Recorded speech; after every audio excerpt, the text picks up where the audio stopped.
ప్రభువైన యేసుక్రీస్తు వారి శక్తి కలిగిన నామంలో కూడి వచ్చిన అందరికీ నా ప్రత్యేకమైన వందనాలు చెల్లిస్తున్నాను. మరి గడిచిన దినాలలో మనం వింటున్నటువంటి మాట ఒక్కసారి గుర్తు చేసుకుందాం. శోధించబడడం పాపం కాదు, కానీ శోధనలో పడడము పాపమే. శోధనలో పడి వాటి కోసం ప్రార్థన చేయడం ఇంకా పాపం.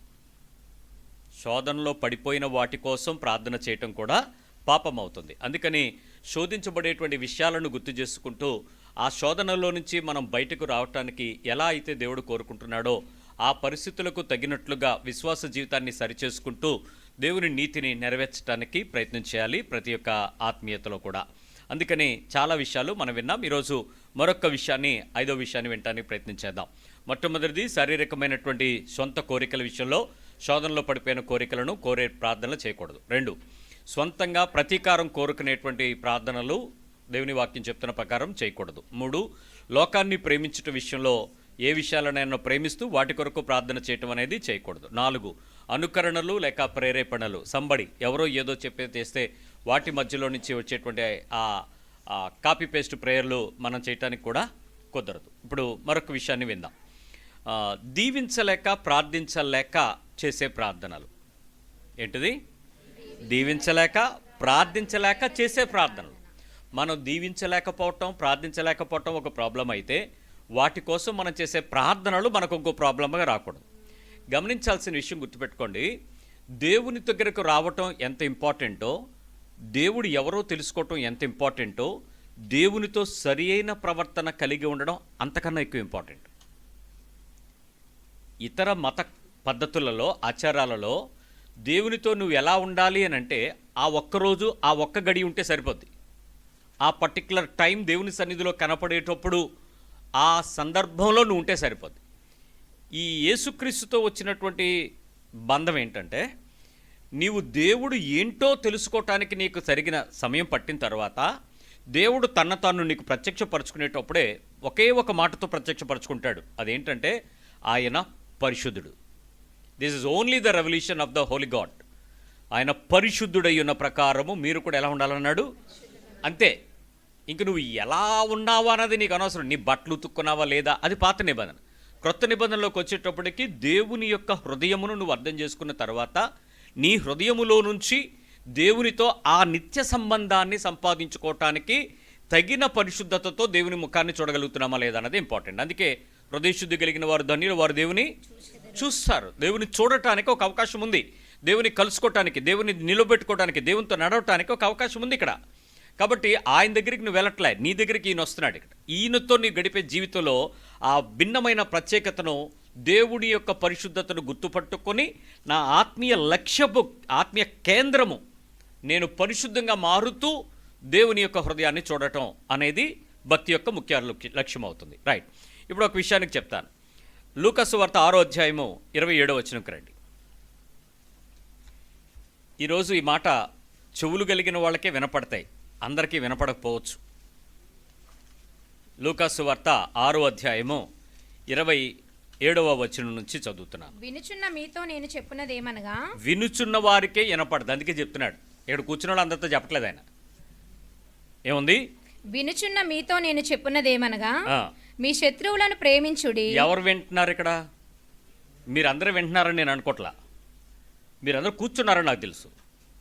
మీరందరూ దేవుని మాటలు వినటానికి వచ్చారని నాకు తెలుసు, కానీ వింటున్నారో లేదో నాకు తెలియదు. అందుకే యేసుప్రభు చెప్తున్నాడు, వినుచున్న మీతో చెప్పున్నది ఏమనగా మీ శత్రువులను ప్రేమించుడి. జాగ్రత్తగా వినండి. ఈ విషయాలు చాలా కాంట్రవర్షియల్. ముందే మీకు చెప్తున్నాను, మీకు అందుకే అందరికీ వినపడవని. బట్ ఈయనే చెవులుంటే వినపడతాయి. ఎలాగో చెప్తాను. మొదటి, మీ శత్రువులను ప్రేమించుడి. మీరు ప్రేమించాలి అని అంటే మీకు శత్రువు ఉండాలి. మీ ప్రేమను బయటకు చూపించాలి అని అంటే మీ శత్రువుని మీరు చూడాలి, మీ శత్రువు మీకు తెలియాలి. అప్పుడు మీ ప్రేమ పరిపూర్ణత బయటకు వస్తుంది. నెంబర్ 1. నెంబర్ 2, మిమ్మల్ని ద్వేషించే వారికి మేలు చేయుడి. మీరు ద్వేషించాలి అని అంటే అదే మిమ్మల్ని మీరు ద్వేషించబడాలి. అప్పుడు మీరు మేలు చేస్తారో లేదో మీకు తెలిసిపోద్ది. ద్వేషించే వారికి, మిమ్మల్ని ద్వేషించే వారికి మీరేం చేయాలి?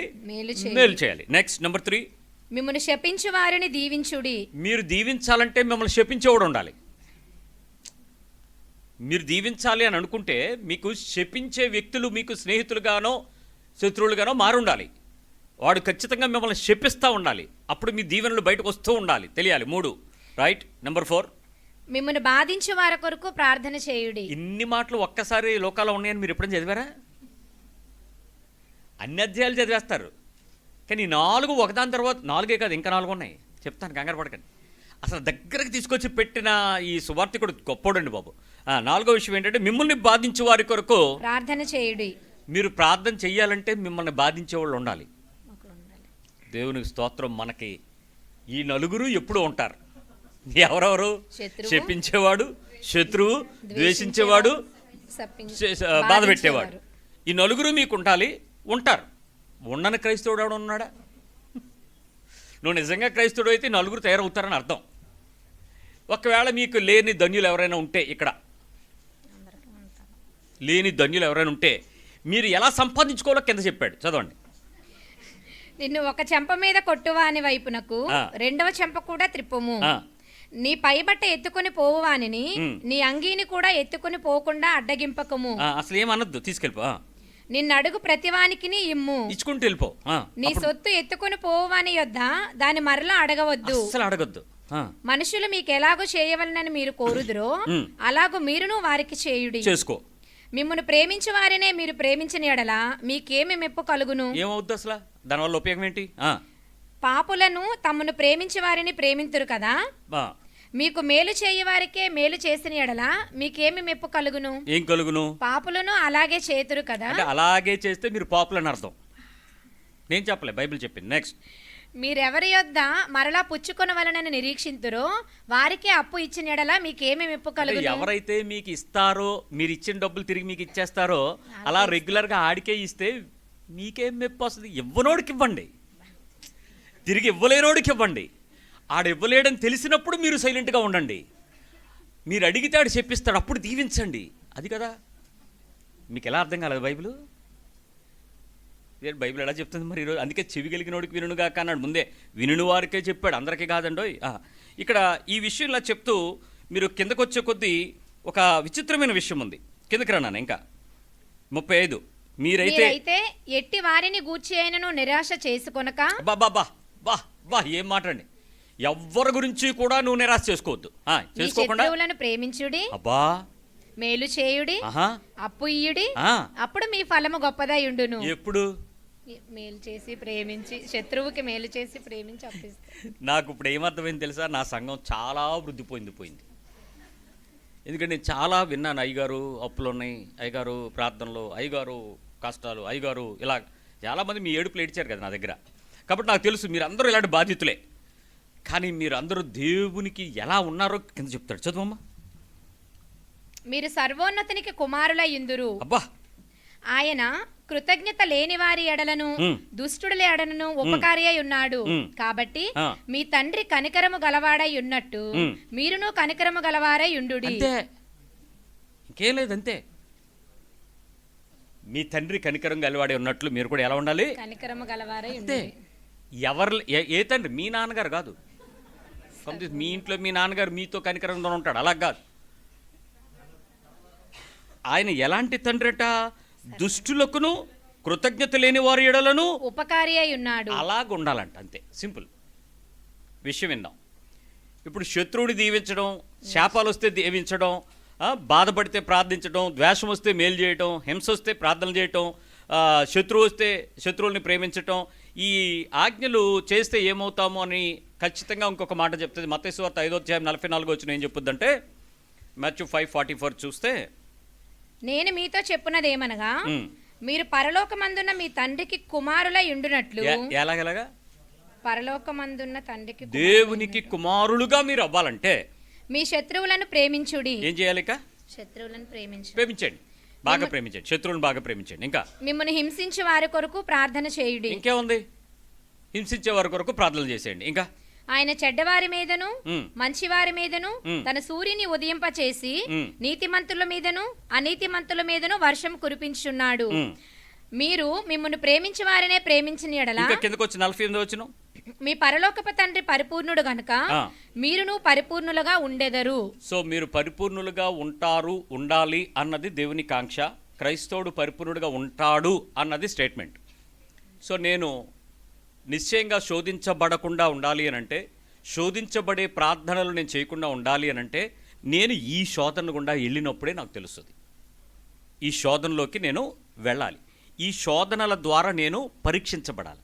ఈ శోధనల ద్వారా నేను నలిగిపోతున్న సందర్భంలో నేను హృదయపూర్వకంగా దీవించగలనా లేదా, ప్రార్థించగలనా లేదా, మేలు చేయగలనా లేదా, అవతల వ్యక్తుల కోసం నేను సహాయం చేయగలుగుతానా లేదా అనేది నాకు ఆధారపడిపోతుంది.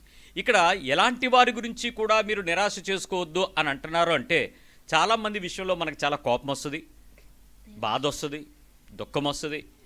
అనవసరంగా వీళ్ళకి ఇచ్చానండి అని చాలా దుఃఖపడతా ఉంటాం. నేను ఒక సహోదరుడిని నేను చూశాను, మన సంఘంలో ఉన్నాడు. ఆయన వచ్చి ఏమంటాడంటే, పాస్టర్ గారు ఆయన చాలా మంచోడండి, 50,000 అడిగాడు, ఇచ్చాను. తర్వాత వచ్చి మరొక 50,000 అడిగాడు, మొత్తం కలిపి 1,00,000 అయింది, ఇచ్చాను.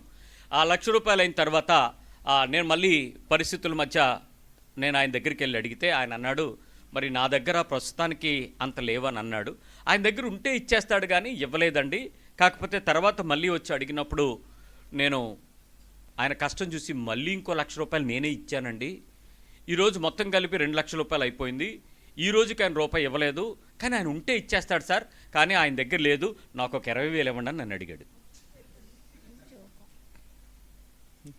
నాకు ఎలా ఉందంటే, వాక్యం తెలిసిన తర్వాత ఇప్పుడు మన ముందు పెద్ద సిలువే, ఇప్పుడు ఎక్కతావో దిగుతావో అని ఉంటుంది. ఈయన తెలిసి 50,000 దగ్గర ఇచ్చినోడు 2,00,000 ఎందుకు ఇచ్చాడు ఓవరాల్గా? ఇమ్మని ఉంది కదా సార్ బైబిల్ అంటున్నాడు నన్ను. ఏంటి ఇమ్మంటాడు? ఆడు ఇవ్వలేడని నీకు తెలుసు కదా. లేదు సార్, ఆయన ఇవ్వగలడు సార్, ఆయనకి ఆస్తుంది సార్, ఆయన మంచోడు సార్, టైం అయితే ప్రస్తుతం పరిస్థితి బాగలేదు కాబట్టి అలాగే ఇచ్చాను సార్. నువ్వు సర్దుకున్నట్టు ఇప్పుడు నేను 20,000 ఇవ్వలేనే, నాకు నా దగ్గర డబ్బులు ఉన్నాయి, జోబులో ఉన్నాయి, ఆ టైంకి ఇచ్చేయచ్చు. కానీ నాకు సర్లే అని చెప్పి బాధతోనే మనసుతోనే లోపల ప్రార్థనలు కొన్ని జరుగుతాయి, మీకు తెలియదు. మేము పాస్టర్లం కదా, వేరే చేస్తాం, చేసుకుని ఇచ్చేసా 20,000 ఇచ్చేసి వెళ్ళిపోయిన తర్వాత కరెక్ట్గా ఒక నెల రోజుల తర్వాత మళ్ళీ వచ్చి ఆయన అన్నాడు, సార్ ఎలా ఉన్నారు అని అడిగాను. అడిగితే సార్ నేను మీకు ఇవ్వాల్సిన 20,000 నాకు గుర్తుంది, కాకపోతే నేను నా బ్రదర్ వచ్చి ఇంకో 1,00,000 పట్టుకెళ్ళాడు అన్నాడు. దన్నవరా నాయన, నీకు ఎలా ఇచ్చేస్తున్నారండి? అసలు నాకు 20,000 వాళ్ళు గుర్తుంది కదా నీకు అని అడిగానండి. మీకు 20,000 ఇద్దామని చెప్పే నేను అప్పు చేసి వస్తూ ఉంటే ఆ బ్రదర్ వచ్చి తన సమస్య చెప్పగానే మీకు 20,000 పెద్ద ఇంపార్టెంట్ కాదు, అతను 1,00,000 రూపాయలు అర్జెంట్ అని ఆయనకి ఇచ్చానండి అన్నాడు. మీరు ఉండాల్సిన వాళ్ళు సార్ అన్న, కానీ లోపల కొత్త మండుతుంది. ఎందుకు? నాకు 20,000 లేవని కాదనే మీరు ఎంత అర్థం చేసుకున్నారు. ఎక్స్ట్రా 1,00,000 రూపాయలు ఇచ్చారు.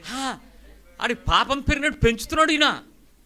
నేను ఆఖరికి అన్నాను, ఏమన్నా వడ్డీకి ఏమైనా ఇచ్చారని. చెచ్చే, క్రైస్తవులు మనం అలా చేస్తా ఉన్నాను, ఫ్రీయే నోట్ ఏమన్నా. అయ్యో ఆయన మన సహోదరుడు అండి, మన సంఘానికి వస్తాడు, సంఘానికి వస్తాడు, నీ పక్కన కూర్చుంటాడని 3,00,000 వెళ్ళిపోయిందా? ఏంటండి బ్రదరు, మీరు ఒకసారి ఆలోచించండి, ఏం చేస్తున్నారు అని అంటే, లేదు సార్ ఆయన చాలా మంచోడు సార్. ఏం మంచోడు నాయన, నువ్వు చేస్తున్నది చెడ్డ పని, మంచోడిని కూడా చెడ్డోని చేస్తున్నావు నువ్వు, అసలు ఏం ఆలోచిస్తున్నారు బ్రదరు మీరు అని. ఇప్పుడు నాకు ఆయన కనపడుతున్నాడు ఇక్కడ, ఈ వాక్యం చదువుతుంటే ఇప్పుడు ఆయన గుర్తొచ్చాడు. ఆయన దేవుని కుమారుడే. కుమార్తెలు ఎవరు ఉన్నారు ఇక్కడ?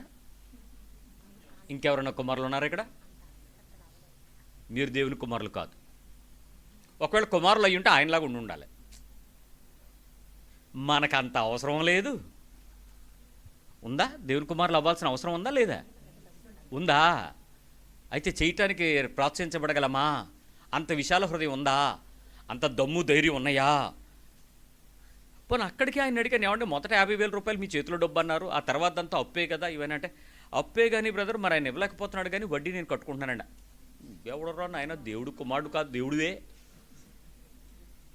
ఏ ముత్తూట్ ఫైనాన్స్ ఓనర్ కూడా ఇలాంటి చేయడు. నువ్వు వీటరని ఇలా చేస్తున్నావు అని అంటే ఆయన అంటాడు, బ్రదర్ మీరు ఇంకోలా అనుకోకండి, బైబిల్ చెప్తుంది కాబట్టి నేను కొంచెం ఆ విషయాల్లో ధైర్యంగా ముందుకెళ్తానండి అన్నాడు. ఇంకెప్పుడు నా దగ్గరికి రాకన్నాను. రేపు సమస్య వచ్చినప్పుడు నాకు చెప్పకు. ఆ వ్యక్తి ఎవరో నువ్వు నాకు చెప్పేసావు కాబట్టి నాకు లోపల మండిపోతుంది అతను చూస్తున్నప్పుడల్లా. ఏమన్నావు?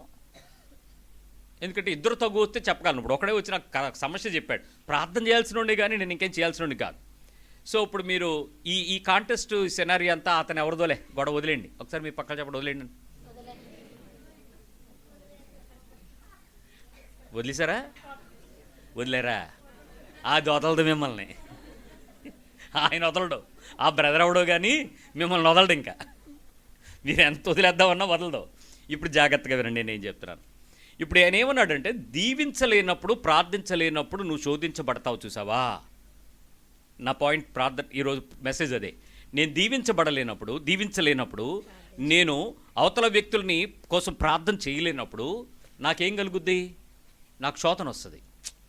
వాళ్ళు నేను దీవించలేకపోతున్నాను, వాళ్ళ కోసం నేను ప్రార్థన చేయలేకపోతున్నాను, వాళ్ళకి మేలు చేయలేకపోతున్నాను, సహాయం చేయలేకపోతున్నాను. అప్పుడు నేను సఫర్ అయినప్పుడు నేను వాళ్ళ కోసం ఏం ప్రార్థన చేస్తాను? నా ప్రార్థనలు ఏమవుతుంది? ఏం చేస్తారు ఆ టైంలో మీరు చెప్పండి? నువ్వు దీవించలేనప్పుడు, నువ్వు ప్రార్థించలేనప్పుడు నువ్వు అవతల మనుషుల గురించి నీ మనసులో నుంచి వచ్చే బాధ ఏంటి? ఆ వెక్కసమైన మాటలు ఏంటి? ఏం మాట్లాడతారు?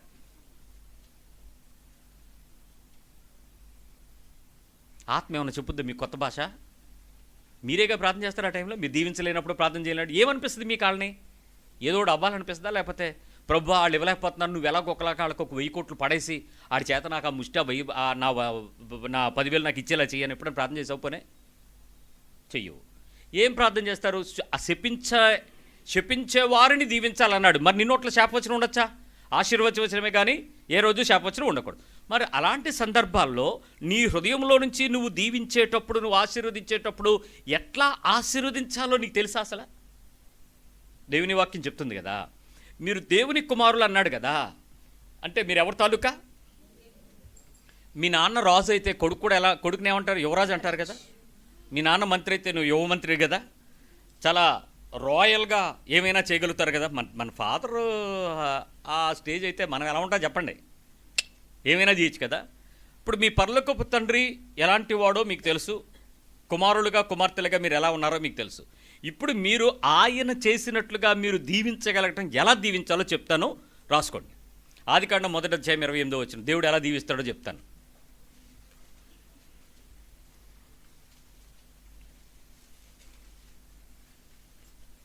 మొదటి అధ్యాయం 28 ఉన్నాయా? పేజీలు చింపిస్తారా? దేవుడు వారిని ఆశీర్వదించాడు. చాలా మందికి ఆదికాండం ప్రకటన 22 ఉండవు. అవి మడతెట్టి బైబిల్ ఎక్కడ పెడతారు, ఆ టైం దొరకవు. అలాంటి దాని అర్థం ఏంటంటే బైబిల్ మార్చుకోమని అర్థం. దేవుడు వారిని ఆశీర్వదించెను. ఎలాగా? ఎట్లనగా మీరు ఫలించి. ఆగండి. ఎలా జీవించాలా? ఈసారి మీరు ఎప్పుడైనా మీరు దేవుని కుమారులు కాబట్టి దేవుళ్ళగా ఆశీర్వదించాలా, దేవుని కుమారులాగా ఆశీర్వదించాలి. ఎలా ఆశీర్వదించాలి చెప్పండి వాళ్ళని? మీరు ఫలించి, వాళ్ళు ఫలించి అభివృద్ధి పొంది విస్తరించి భూమిని నిండించి దాన్ని లోపరుచుకొనుడి. అంటే నన్ను కూడా, దాని అర్థం అదే కదా, నన్ను కూడా లోపరుచుకోవాలి వాళ్ళు. అక్కడ ఉన్న నువ్వు అవతల వాళ్ళు ఏం చేయాలి? నన్ను ఏలుబడి చేయండి, నన్ను లోపరుచుకోండి. దేవుడు సృష్టి రాబోతుంటే వాళ్ళని దేవుడైతే ఎలాగ దీవిస్తాడు, ఎలాగ ఆశీర్వదిస్తాడు. ఇప్పుడు మీరేం చేయాలి? దేవుని కుమారులాగా ఆశీర్వదించాలని ఏం చేయాలి? ఒక్క నిమిషం. మీకు వాడు ఒక 50,000 అప్పు అయ్యాడు, ఒక 6 నెలలు వడ్డీ కట్టాడు, ఇప్పుడు చేతులు ఎత్తాడు. ఉన్నప్పుడు కడతానండి అన్నాడు, వాయిస్ పెరిగింది. ఇప్పుడు మీ వాయిస్ తగ్గుద్ది. ఎన్నాళ్ళు ఎందుకు అని అడిగిన వాళ్ళు ఇప్పుడు మళ్ళీ ఎందుకు వచ్చిన కూడా కంప మీద బట్టేసాం, మెల్లిగా తీసుకోవాలి, చిరిగిపోద్ది అన్నట్టు సైలెంట్ అయిపోయి అదేంటండి అలాగనేస్తారు అని ఈ లోపల ఒక 100 మందికి సాటింపేస్తా. ఆడు డబ్బులు ఇవ్వలేదు, ఆడు వడ్డీ ఇవ్వట్లేదు, ఆడు రేపు పొద్దున్న ఆడు ఎప్పుడో నీ 50,000 నీ మొక్కను కొట్టేస్తాడు. ఇప్పుడు నీ 50 మందికి చెప్పావు కదా, వాళ్ళందరి దగ్గరికి వెళ్ళి ఇచ్చాడని చెప్తావా? పెద్ద పాప అయిపోతావు. జాగ్రత్త. అందుకే నోటు జాగ్రత్తగా ఉండాలి. ఇప్పుడు ఆ డబ్బు ఇవ్వాల్సినోడు ఎదురుగా ఉన్నాడు, మీకు శత్రువు మీ ముందున్నాడు. మీకు ఆ బాగా గాయపరిచినా, బాధ పెట్టినా, దుఃఖ పెట్టినా, మేలు చెయ్యని, కీడు చేసే, హాని చేసే, అపవాదులు వేసే వ్యక్తిని ఎదురుగా ఉంటే వాళ్ళని మీరు ఏం చేయాలో చెప్పండి? మీరు ఫలించి అభివృద్ధి పొంది, బాగా బిజినెస్లు బాగా చేసి, మీరు బాగా వృద్ధి పొంది, విస్తరించి, మీరు బాగా ఎక్స్పాన్షన్స్ ఆల్ ఓవర్ కంట్రీ బ్రాంచీలు పెట్టి, ఇంటర్నేషనల్ బ్రాంచీలు పెట్టి, మీరు బాగా సంపాదించి దాన్ని నింపించుకుని దాన్ని మొత్తం మీరు ఏలుబడి చేసి ఆహా అలా ఉండాలండి అని మీరు ప్రార్థన చేయగలరా? మాట్లాడలేదు. చెయ్యాలా వద్దా? దేవుని కుమారులాగా అన్నాడా లేదా? దేవుడైతే ఇలాగ చేశాడు కదా మొదటి అధ్యాయంలో, సృష్టి రాకమునిపే. అప్పుడు మనం కూడా ఏం చేయాలి? నా లాజిక్ అర్థం కాలేదా? సరే, మీరు దేవుడి గురించి మీ మనసులో రావట్లేదు నాకు తెలుసు.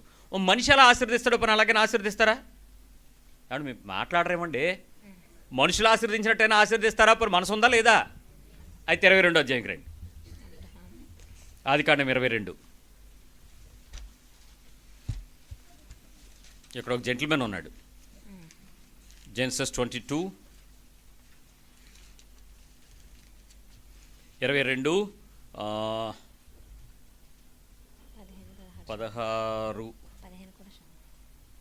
16 దగ్గర నుంచి 17కి వచ్చి మాట్లాడదాం.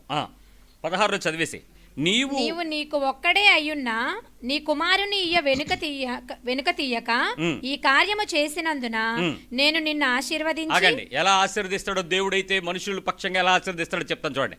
ఏమన్నాడు ఇప్పుడు దేవుడు? అబ్రాహామును ఆశీర్వదిస్తున్నాడు. ఏమని?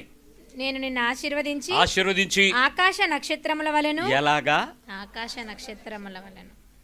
ఆకాశం నీళ్ళ నక్షత్రాలను లెక్కట్టండి వెళ్ళి. అవదు, మీరు లెక్కట్టడం కూడా మీ వల్ల కాదు, మీ జీవితం సరిపోదు. ఆడు ఇప్పుడు లెక్కట్టడం మొదలెట్టినా ఆడు చచ్చిపోయిన తర్వాత లెక్కట్లేము. కోట్ల కోట్ల కోట్ల మిలియన్లు అని చెప్పేస్తాం అంతే. ఆకాశ నక్షత్రముల వలెను, సముద్ర తీరమందలి ఇసుక వలెను. ఏ బీచ్? ప్రపంచంలో కొన్ని వేల బీచ్లు ఉన్నాయి. ఏ బీచ్కి వెళ్ళి ఇసుక లెక్కడతావు? ఎంత ఇసుక లెక్కడతావు? ఒక గుప్పుడు లెక్కడటానికి నీకు జీవితం సరిపోద్ది. మరి సముద్ర ఇసుక రేణువుల వలెను నీ సంతానమును నిశ్చయముగా విస్తరింపజేసేదను. నీ సంతతి వారు తమ శత్రువుల గవిని స్వాధీనపరచుకొందురు. మళ్ళీ అక్కడ ఆగలేదు. నీ సంతానము శత్రువుల గవిని స్వాధీనం చేసుకుంటారు. మరియు నీవు నా మాట వినినందున భూలోకములో జనములన్నీ నీ సంతానము వలన ఆశీర్వదించబడును. నా తోడని ప్రమాణము చేసి ఉన్నానని యెహోవా సెలవిచ్చెను. ఏమని చెప్పాడు? నా తోడని చెప్పేసి దేవుడు చెప్పేశాడు. దేవుడు గనక దీవిస్తే మనుషుల్ని ఎలా దీవిస్తాడంట?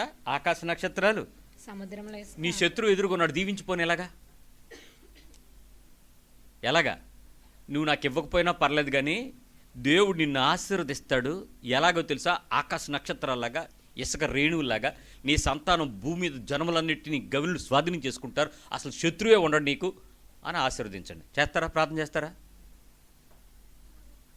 ఇది కూడా కష్టమే. సరే, ఇప్పుడు నేను ఒరిజినల్గా నికార్సైన నీవు నేను రక్తంతో ఉంటే ఎలా దీవిస్తామో అలాంటి దీవినైనా దీవిద్దాం. రండి 27కి రండి. ఆదికాండం 27. మన తాత ఉన్నాడు, ఇస్సాకు తాత. 27 వచనంకి రండి. దీవించి అక్కడ తన కొడుకుని దీవిస్తున్నాడు. ఏమని చెప్తున్నాడో చూద్దాం. యెహోవా దీవించిన చేని సువాసన వలె ఉన్నది. చేను పండిపోయి మంచి వాసన తెలకుండా అలాగుంది. ఆకాశపు మంచును, భూసారమును, విస్తారమైన ధాన్యమును, ద్రాక్షరసమును దేవుడు నీకు అనుగ్రహించును గాక. దీవిస్తే అవతల మనుషులు ఎంత హార్ట్ఫుల్ గా దీవిస్తాడో. ఇక్కడ ఒక మనిషి ఉంది, ఎంత చక్కగా ఏమేమి ఇస్తాడంట? విస్తారమైన ధాన్యము, ద్రాక్షరసం దేవుడు నీకు అనుగ్రహించును గాక. భూసారం వచ్చేస్తుంది, ఆకాశం మంచి వస్తుంది. జనములు నీకు దాసులగుదురు, జనములు నీకు సాగిలపడుదురు. నీ బంధువులకు నీవు ఏలికవై ఉంటావు. నీ తల్లి పుత్రులు నీకు సాగిలపడుదురు. నిన్ను శపించువారు శపించబడుదురు, నిన్ను దీవించువారు దీవించబడుదురు గాక. ఇస్సాకు యాకోబును దీవించుటైన తరువాత అంతే, అంత కంప్లీట్ చేశాడు. ఇంకా అంతకన్నా పెద్ద దీవెనలు ఏమైనా ఉంటాయా? ఇప్పుడు నా బాధ అంతా ఏంటంటే, మీరు దీవించడం అంటే దేవుడు ఎలా దీవిస్తాడనే విషయం మీకు అర్థమైంది.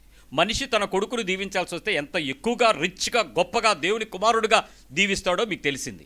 ఇప్పుడు మీరు శత్రువుల కొరకు, మిమ్మల్ని బాధ పెట్టేవారి కొరకు, మిమ్మల్ని ఇబ్బంది పెట్టేవారి కొరకు, మిమ్మల్ని శపించేవారి కొరకు, మిమ్మల్ని ద్వేషించేవారి కొరకు, మిమ్మల్ని హింసించేవారి కొరకు, మిమ్మల్ని ఏమైతే చేయమన్నాడో దానికి మీరు శోధించబడ్డప్పుడు ఇలాంటి ప్రార్థనలు మీలో ఎవరైనా చేయగలరా? మీకు షార్ట్ కట్ సీక్రెట్ చెప్తాను. అప్పున్నోళ్ళు ఎంతమంది ఉన్నారు? మీరు మాకు ఇవ్వాల్సిన వాళ్ళు, మీరు ఇవ్వాల్సిన వాళ్ళు కాదు. మాకు వాళ్ళు ఇవ్వాలండి, ఎంతో కొంత ఇవ్వాలని ఉన్నారు కదా. మీరు ఏం చేయాలంటే వాళ్ళని నిండైన దీవెనలు మనస్ఫూర్తిగా పలికితే రేపు మీ ఇంటికి వచ్చేద్దాం. అప్పు మీ డబ్బులు మీ దగ్గరికి వచ్చేస్తాయి, నడుచుకుని వచ్చేస్తాయి. మీరు తెల్లవారు బ్రష్ పెట్టేలోపు వచ్చేస్తాయి. మీరు ఎంత నిండారులుగా మనస్ఫూర్తిగా హృదయపూర్వకంగా దీవిస్తారో అంత స్పీడ్గా తెల్లారిపాటికి మీ ఇంటికి వచ్చారు. ఒకవేళ రాత్రి కూడా వచ్చేయచ్చు. కొంతమందికి ఉంటుందండి, ఎప్పుడుదప్పుడు తీర్చేయకపోతే ప్రాణం 11 దాటిపోతే వడ్డీ పడిపోద్ది, ఎందుకు వచ్చిన కూడా రాత్రి 11 గంటలకు వచ్చి ఇచ్చిన వాళ్ళు కూడా చూశాను నేను. ఏంటండి ఈ టైంకి వచ్చారంటే తెల్లారికి వడ్డీ పడిపోద్ది అంటారు. ఆ భయం, దరిద్రం వదిలిపోతే తీసేసి ఆ డబ్బులు పడేసి ఆ కాగితం పట్టుకెళ్ళిపోతే ఇంటికెళ్ళి ప్రశాంతంగా బట్టలు లుంగి కొట్టుకుని పడుకుంటాడు. అందుకు అది బాధ. అంటే అప్పు, భయం, అలాంటి వాళ్ళు కొంతమంది ఉంటారు. అందరూ కాదు, అందరూ ఉంటారని కూడా నేను అనుకోను. సరే, విషయం కొద్దాం. ఇప్పుడు మీరు దీవించాలి అని అంటే దేవుడు కుమారులను గనక దీవిస్తే ఎలా దీవిస్తాడో మీకు అర్థమైపోయింది. ఇప్పుడు ఎలా దీవించాలి? ఇప్పుడు మీరు దీవించే విషయాలలో ఒక్క 7 పద్ధతులు ఉండేలాగా దీవించండి. నేను అందరికీ చెప్తున్నాను, ఇది ఎప్పటికైనా ఉపయోగపడుతుంది. మీకు అప్పున్నోడికి ఉపయోగపడుద్ది, మీరు అవతల వాడికి అప్పిచ్చినోడికి ఉపయోగపడుతుంది. ఎలా దీవించాలో చెప్తాను. మొట్టమొదటి, మీరు దీవెన కనుక దీవిస్తే జరిగి తీరాలని దీవించండి. ఎలాగా? మళ్ళీ చెప్పండి. నేను దీవిస్తే జరిగి తీరాలి అనేలాగా దీవించాలి. ఎలాగా? నేను దీవిస్తే జరిగి నాటితో మాట్లాడండి. నేను దీవిస్తే జరిగి తీరాలి. నెంబర్ 1. నెంబర్ 2, ఆ జరిగే దానికి ఏ ఆటంకాలు రాకుండా ఉండేలాగా దీవించండి. జరిగేదానికి ఏ ఆటంకాలు రాకుండా దీవించండి. ఏ ఆటంకమైనా వచ్చి నీ దీవెనకు ఆటంకం అవుద్దేమో, కాబట్టి ఆటంకాలు రాకుండా ఉండేలాగా దీవించండి. ఓకే. 3వది, మంచి వృద్ధిలో, అంటే నువ్వు దీవించిన దీవెన కన్నా ఇంకోటి ఎవడో కూడా ఎక్కువ దీవించకూడదు, అంత వృద్ధిలో దీవించండి. ఏం చెప్పాను? మంచి వృద్ధిలో దీవించాలి. మీరు దీవించిన దీవెన కన్నా ఇంకొకటి ఎవడో కూడా ఎక్కువ దీవెన ఇవ్వకూడదు. అంటే ఎవరు దీవెన టాపు? నాదే టాప్ అవ్వాలి. నోటితో చెప్పరే. నాదే టాప్. ఎవరు దీవించకపోతే పోయారు, నోటితో మాట్లాడండి. నెంబర్ 4, అంతకు మించి దీవెనంటూ ఇంకేమీ లేదు. అంతకు మించి దీవెనంటూ ఇంకేమీ లేదు. ఇంకెవడైనా వచ్చి ఇంకేం లేదంటే ఇంకేటి దీవించాలి బాబు, అన్ని ఇచ్చాను అన్నట్టుగా ఉండాలి. అల్టిమేట్గా అంతకు మించి ఏం లేదు, దీవించేశాను. నెంబర్ 5, మనసు, హృదయం, మాట, యోచన ఒకటే అయ్యేలాగా దీవించండి. మీ మనస్సు, మీ హృదయం, మీ మాటలు, మీ ఆలోచన ఒక్కటే అవ్వాలి. మీ దీవెన కేంద్రంగా ఉండాలి. ఏది మళ్ళీ మాట ఒకలాగా మనస్సు ఒకలాగా ఉండకూడదు, హృదయం ఒకలాగా మా క్రియ ఒకలాగా ఉండకూడదు. అలాగే దీవించండి. నెంబర్ 6, దీవించగలిగిన శక్తితో దీవించండి. ఎలాగా? దీవించగలిగిన శక్తితో దీవించండి. శక్తి కొలది. ఇంకా మరి ఎంత శక్తితో దీవించగలవో అంత శక్తితో దీవించేసేయండి. లాస్ట్, ఇంకేం మిగలకుండా దీవించండి. అసలు ఇంకా ఏముందన్నా, నాకు అంత ఏం మిగలలేదు, అంతా దీవించేశాను. అలా దీవించాలి. ఎంతమంది ఉన్నారు ఇలా దీవించగలిగిన వాళ్ళు? శోధించబడకపోతేనే దీవించగలరు. ఇలాగా ఖచ్చితంగా మీరు మీ శత్రువు మీకున్నప్పుడు దీవించలేక, ప్రార్థించలేక, మీకు తెలియకుండానే ప్రార్థనలో శాపాలు ఇస్తారు. మీకు తెలియకుండానే ప్రార్థనలో అవతల వ్యక్తి మీద ఆ కోపాన్ని వ్యక్తపరుస్తారు. మీకు తెలియకుండానే అవతల వ్యక్తి గురించి చెడ్డ మాటలు మాట్లాడతారు. నాకు తెలిసి చాలామందికి నాకు చెప్పే అప్పిచ్చారు, నాకు చెప్పే పనులు చేశారు, ఆ తర్వాత వాళ్ళ పరిస్థితులు ఎలా ఉంటాయి అని తెలిసి వాళ్ళు ఇచ్చి ఇవ్వలేని తర్వాత నాకు ఇవ్వలేదు అని చాలాసార్లు మాట్లాడారు. దాన్ని ఏమనాలి? దీవించటమా? దీవించటమా? మరి దీవించడం అంటే ఎలా ఉండాలి? ఇదిగో నేను చెప్పినట్టు ఉండాలి. అలా ఎందుకు దీవించలేము? అదేంటండి, మరి ఆ టైంకి ఇస్తానన్నాడు, మాట మీద నిలబడలేదని. అందుకే కదా నీకు శత్రువు కావాలనుకుంటే డబ్బులు ఇమ్మన్నాడు. నీకు అర్థం కాలే? అక్కడ ఉంది. మీరు అప్పీయుడి అని ఎందుకు చెప్పాడు? మీకు శత్రువు వస్తాడు. అప్పుడేమవుతుంది? నీ శత్రుత్వానికి పరీక్ష వస్తుంది. అప్పుడేం చేయాలి? నువ్వు దీవించడం ప్రారంభిస్తావు. అప్పుడు దేవుడు నేను దీవిస్తాడు, నువ్వు దేవుని కుమారుడు అయిపోతావు. ఇవన్నీ మాకెందుకు వచ్చిన గొడవ బాబు? నీ అప్పు వద్దు, నీ ఆస్తి వద్దు, ఇచ్చేసిన తర్వాత ఫ్రీగా వెళ్ళిపోతే మనం ప్రశాంతంగా ఉందాం. అబ్బే, నువ్వు క్రైస్తవుడు కాదు.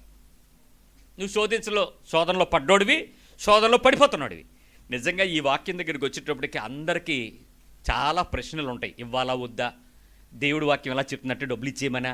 ఇచ్చి మమ్మల్ని అడుక్కు తినమంటాడా దేవుడు? అందరికీ ఇచ్చేయమంటే ఏమైపోతాం? అప్పుడు మనం రోడ్డు పడిపోతాం కదా. అప్పుడు మనం 5 రూపాయలు అన్న క్యాంటీన్ ముందు లైన్ కట్టాలా? నువ్వు ఏ క్యాంటీన్ మీద నిలబడతావు దేవుడికి అనవసరం. నువ్వు దేవుడు చెప్పినట్టు చేసావు లేదా అన్నది మాత్రం అవసరం. ఎలాగండి? ఇది చాలామందికి అక్షర రూపమైన విషయాలను పట్టుకుని ఆత్మ సంబంధమైన జ్ఞానం లేక, చేస్తున్న పని విషయంలో అవగాహన లేక, శత్రువుగా మారేటువంటి విషయాల మధ్యలో ఆ వ్యక్తులతో నా జీవితానికి దేవుని పక్షంగా ఉండాల్సినటువంటి దీవెన పదము నా హృదయం పలకకపోవటం విషయంలో లక్ష్యాన్ని దేవుడు మాత్రమే చూస్తున్నాడు. నీ డబ్బును కాదు, నీ అప్పును కాదు, నీ లక్ష్యాన్ని కాదు. ఆలోచించండి. ఇక ఏమీ లేకుండా దీవించటం అని అంటే, ఏమీ మిగలకుండా అంటే, ఒకటి, అవతల వాళ్ళు దీవించేటప్పుడు లోకపరమైన దీవెనలన్నీ మీరు ఇవ్వడానికి ఒప్పుకోవాలి. ఎంతమంది ఒప్పుకుంటారు? భౌతికమైనవన్నీ ఇచ్చేయడానికి దేవుడు నువ్వు ఇచ్చేయాలందరికీ భౌతికమైనవి. నెంబర్ 2, శరీర సంబంధమైన, కుటుంబ సంబంధమైన ఇచ్చే ప్రభువా అని అంటే ఒప్పుకుంటారా? దీవిస్తారా? ఫ్లష్లీ, బాడీలీ. నెంబర్ 3, స్పిరిచువల్లీ, పర సంబంధమైనవి, ఆత్మ సంబంధమైనవన్నీ కూడా వాళ్ళకి ఇచ్చే ప్రభువా, వాళ్ళని దీవించే ప్రభువా దీవించగలరా? నెంబర్ 4, తన్మయము, ఆనందము, సంతోషము, సుఖము సంబంధమైనవన్నీ వాళ్ళకి ఇవ్వు ప్రభువా అని దీవించగలరా మనస్ఫూర్తిగా? నాకు ఒక చిన్న విషయం చెప్పాలి. మాకు ఇవ్వాల్సినోడు ఒక ఆయన వచ్చాడు. ఆయన కారులో దిగాడు. మా కారే అది. మా కారే పట్టుకెళ్ళిపోయి తిరుగుతున్నాడు. మాకు ఇవ్వాలి, లెక్కలు తేలిన తర్వాత చూద్దామని అని చెప్పి కారు పట్టుకెళ్ళిపోయి తిరుగుతున్నాడు. సీరియస్గా వచ్చి లెక్కలు చూపించి ఆయన ఇవ్వాల్సింది మా కారు వదిలేసి వెళ్ళిపోతాడేమో అని మేము ఎదురు చూస్తుంటే బండి తాళం ఇచ్చేయడని బండి ఎట్టుకెళ్ళిపోయాడు. అదేంటి సార్, లెక్కల ప్రకారం మీరు మాకు ఇవ్వాలి కదా అంటే, అప్పటి నుంచి ఇప్పటికి వడ్డీ వేస్తే మీ బండి నాకు కలిసి వచ్చేస్తుందండి, తీసుకెళ్ళిపోతున్నాను అన్నాడు. సరే, తాళం ఇచ్చేటప్పుడు సంతోషంగా ఇస్తారా, బాధతో ఇస్తారా? ఇప్పుడు సంతోషంగా ఇవ్వాలట బైబిల్ చెప్తుంది. ఎలా దీవించాలండి? మీ పిల్లలు మా బండి మీద తిరగండి, ఎక్కడికి వెళ్ళినా సంతోషంగా ఆనందించండి బ్రదర్, మైలేజ్ బాగా వస్తుంది, సి బుక్ తీసుకోండి, పొల్యూషన్ సర్టిఫికెట్ ఇదిగోండి సార్, ఇన్సూరెన్స్ కాపీ సార్, మార్చుకోండి సార్ అని ప్రశాంతంగా సంతోషంగా వాళ్ళకి ఇచ్చి పంపించాలి. నిజంగా మేము లెక్కలేస్తే ఆ కారు బండి మా దగ్గరే ఉండాలి న్యాయం ప్రకారం. వాడి చక్రవడ్డీ ప్రకారం అయితే తిరిగి మాది పట్టుకెళ్ళిపోతున్నాడు. ఇప్పుడు ఏం చేయాలి? శత్రువుని దీవించేటప్పుడు ఎలా దీవించాలి? ఇంకో సంఘటన చెప్తాను.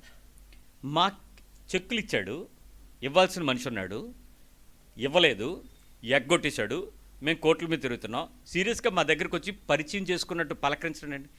ఏంటి సార్, మీకు చాలామంది ఇవ్వాలట కదా, ఎగ్గొట్టారు కదండి. అదేంటి, నువ్వు ఉన్నావు కదా, నువ్వు కూడా ఇవ్వాలి కదా అని అడిగాను నేనే తొందరపడి. అడిగితే అందరితో పాటు మనం చూసుకుందులేండి సార్, అందరితో కలిస్తే నాది ఎంత అన్నాడు. నీలంటాడు ఒకటి ఇస్తేనే కదా మాకు మొత్తం వచ్చేది, మరి ఇవ్వాలి కదా బాబు, నువ్వు ఇవ్వాలి కదా అని సార్. ఊరుకోండి సార్, నాది ఎంత మొత్తం కలిపి, చాలా చిన్న అమౌంట్, నాది ఎప్పుడో మీరు క్షమించగలరు అంటాడు.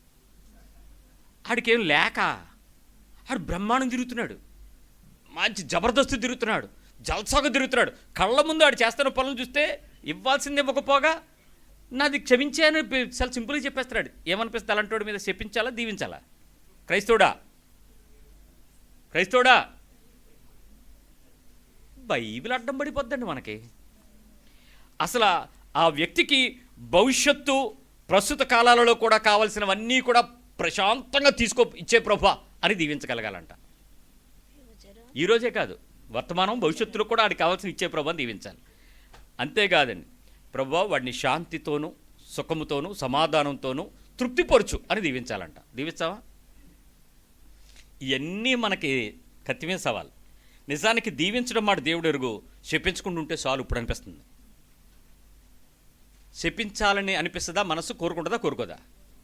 దేవుడు ఎప్పుడైనా మనుషులను శపించాలని కోరుకుంటాడా? పరలోకపు తండ్రి కుమారులు అయినట్లు మీరేం చేయాలి? అసలు మా మనసు పెరుగుద్దా? అలా విశాలపరచబడుతుందా? ఇక్కడ క్రియారూపకంగా చేయలేని ప్రార్థనలన్నీ ప్రమాదానికి దారితీస్తాయి. This the dangerous Christian life. ఇక్కడ నుంచి స్టార్ట్ అవుతుంది ద మోస్ట్ డేంజరస్ లైఫ్. ఆత్మీయ జీవితంలో నువ్వేమైతే చెయ్యకూడదని దేవుడు కోరుకుంటున్నాడో అవే నువ్వు చేస్తావు. ఎలాగైతే దీవించాలని చెయ్యాలని కోరుకుంటున్నాడో అలాగ నువ్వు చెయ్యవు.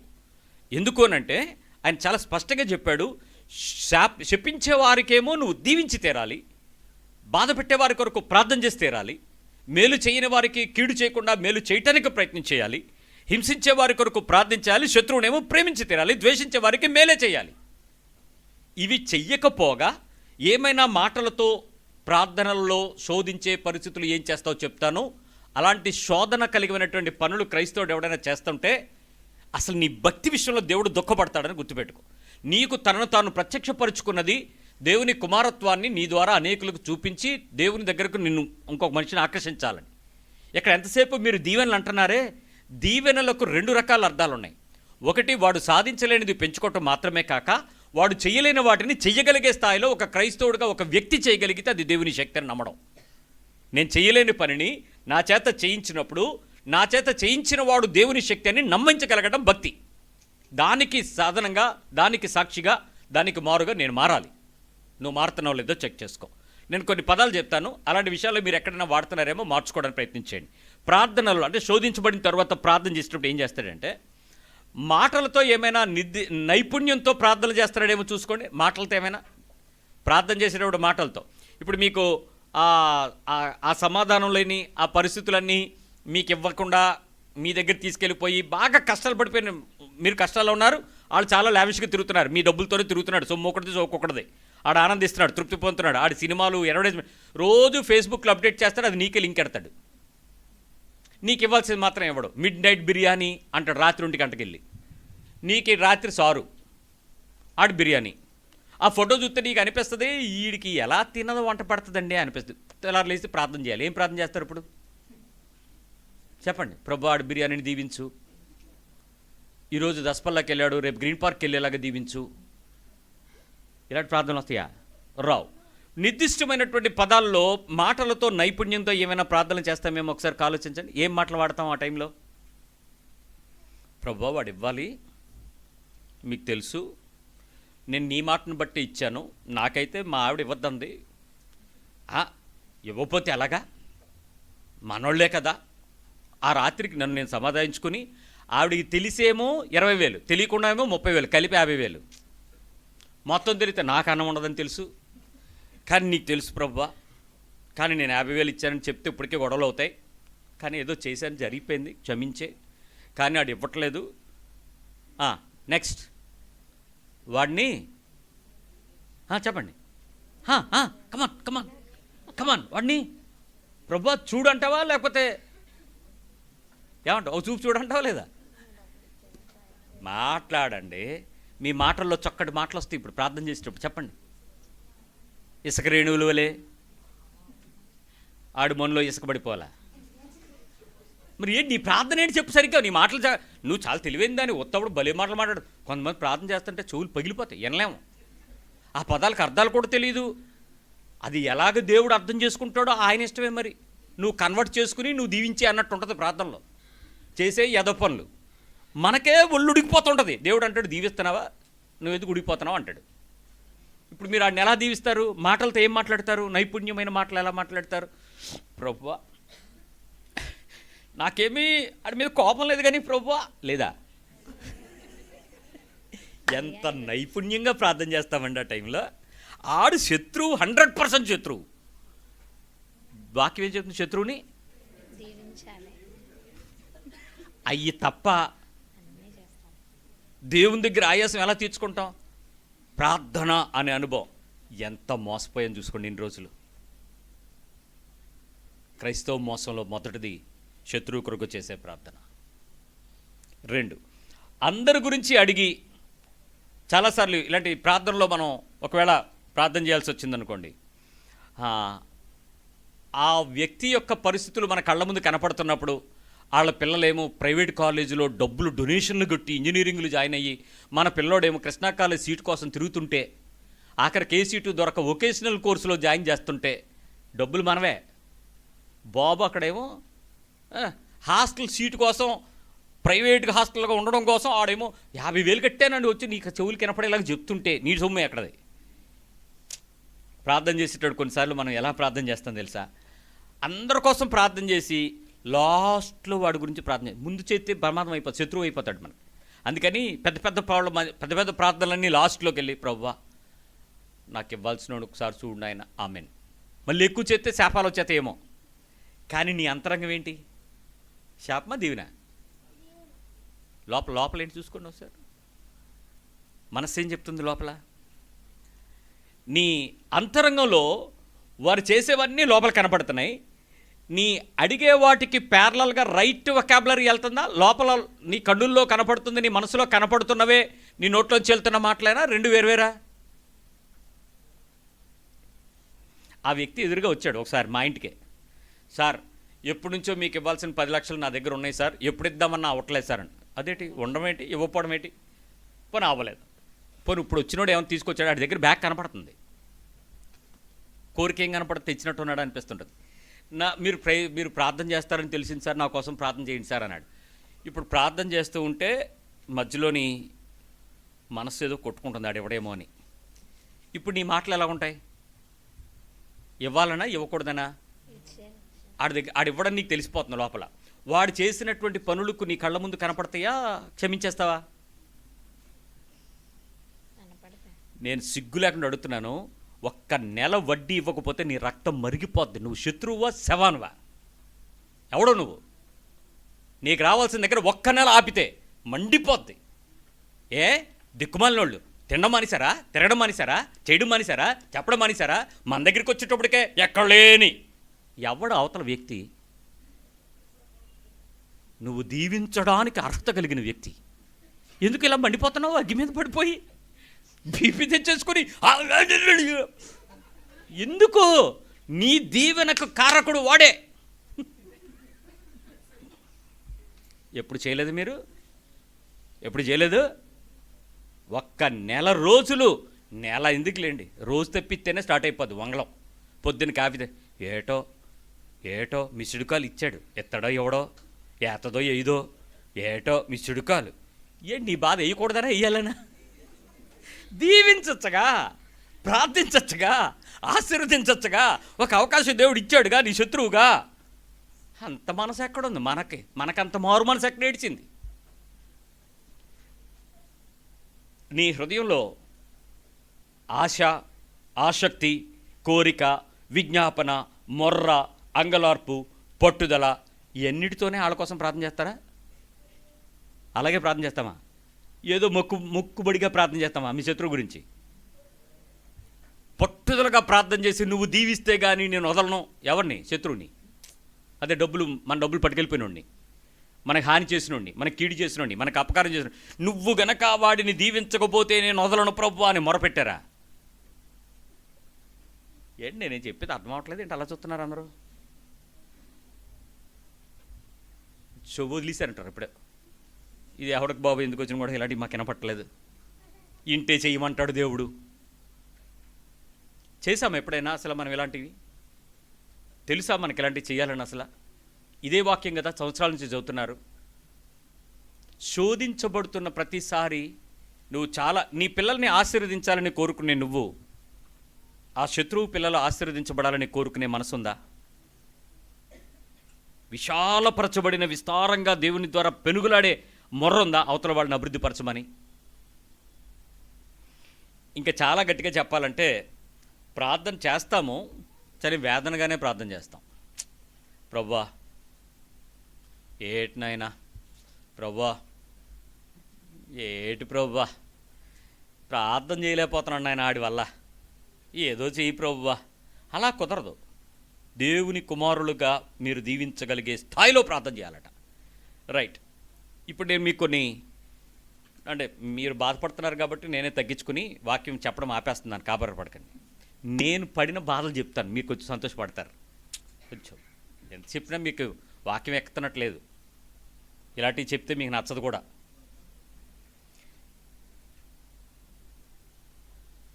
ఒక వ్యక్తి నా దగ్గరకు వచ్చి, పాస్టర్ గారు నా ట్రాన్స్ఫర్ కోసం ప్రార్థన చేయండి అని అడిగాడు. నా ఎదురుగా నిలబడి ట్రాన్స్ఫర్ కోసం ప్రార్థన చేయమని అడిగాడు. పక్కన మరొక అమ్మాయి వచ్చి, నా కొడుకు హార్ట్ సర్జరీ ఉంది, రేపు బైపాస్ చేస్తున్నారు, ప్రార్థన చేయండి అని అడిగాడు. ఈ ఇద్దరిలో ఎవరి కోసం నువ్వు ఆసక్తిగా ప్రార్థన చేస్తావు? హార్ట్ సర్జరీయా ట్రాన్స్ఫరా? Heart surgery. ఎందుకు?